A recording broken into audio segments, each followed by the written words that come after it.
Hello to our grandmothers, mothers, aunties, sisters, cousins, nieces, and friends.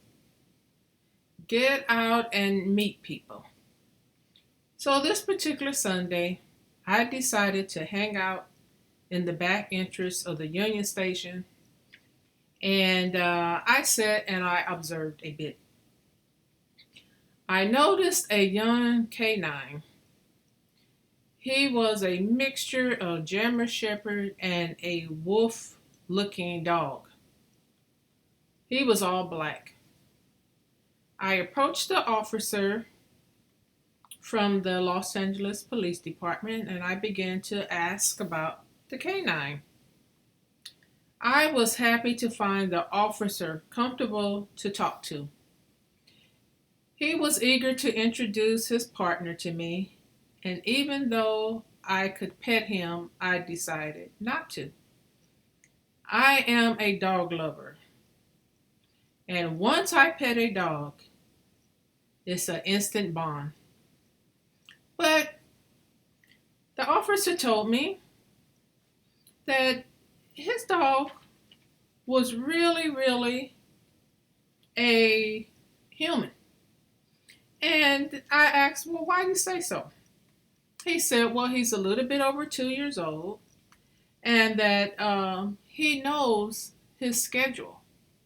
He knows when it's Monday through Friday and he knows the weekends. He said they don't work a full 8 hours because the dog has to rest. He's young and he's new at the position of being a canine officer.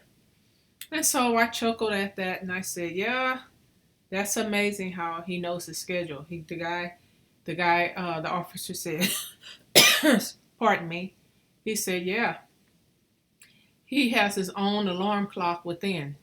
So he knows when he has to work on Sundays and he knows when he has to work on weekdays. He said his alarm clock is better than mine. So we chuckled at that. And then I went on and I walked, took the stairs down to the Red Line commuter train area. And I happened to meet a Metro train engineer.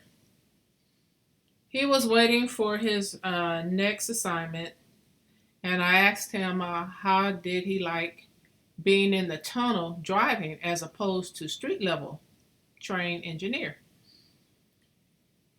And he said, for many years I was a on street engineer.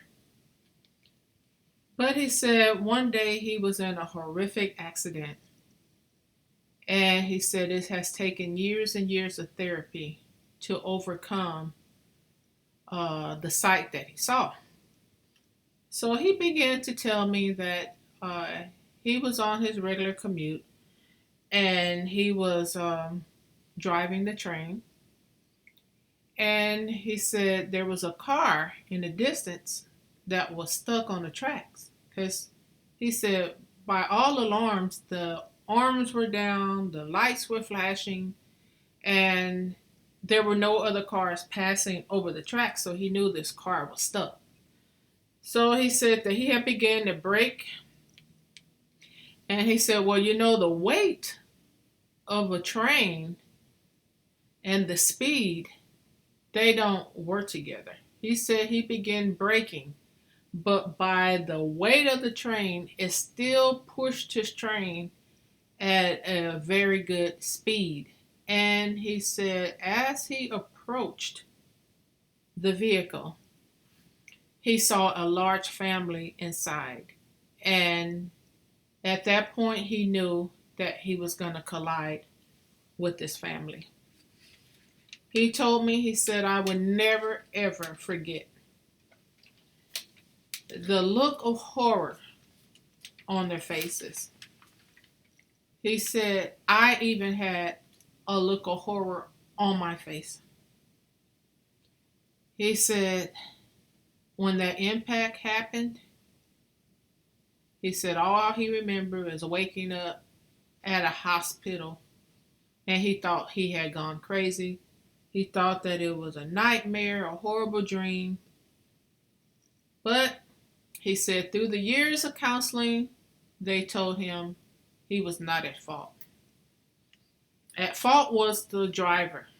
The driver decided to ignore the warning that a train was approaching, and he said that people don't understand that sometimes when a vehicle is on the tracks, the amount of energy and power that radiates from those steel railings do not allow car doors to open. It's some kind of energy. It doesn't allow uh, the yanking of a door to open it. Really, you kind of like have to break the glass and jump out. So he said the power of energy from those cast iron tracks made those doors of that vehicle uh, like a death trap. It wouldn't open. Some kind of suction or energy charge, he said. So he knew that those people were helpless. But anyway, I told him that I can't even imagine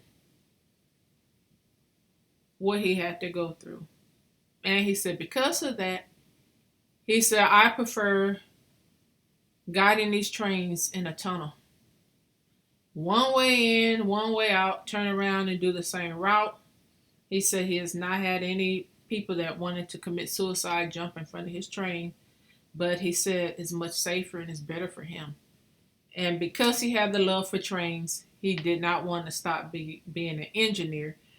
He said he still wanted to be in his occupation that he loved. It's something about trains that he loves. So, yeah, as he was preparing to finish his encounter with me, his train was approaching, so he was ready to start his next assignment. And let me tell you, when this train reached the front of the platform and he got on, I was like, wow, what did I just walk into? Because vividly, in my mind, visibly, it seemed like I could see the whole accident. And I tell you, it made me very cautious when I approached the the crossings of the railroad after he talked to me, and I never will forget those words that he said. But hey, that was the day I decided on a Sunday to stay put at the Union Station. The week before, it seemed like I hung out there on the Saturday, and that's when I observed in my previous vlog the beauty of the Union Station. And then, so this was Sunday, I decided to take a break from whatever I always do and decided to just get out and meet people. So, with that being said, hey, maybe today is a day you just want to get out and meet people. I don't know. But, ladies, however, I'm praying for you. Have a beautiful day. Enjoy your life. You only get one. God bless you. Praying for you. Bye bye.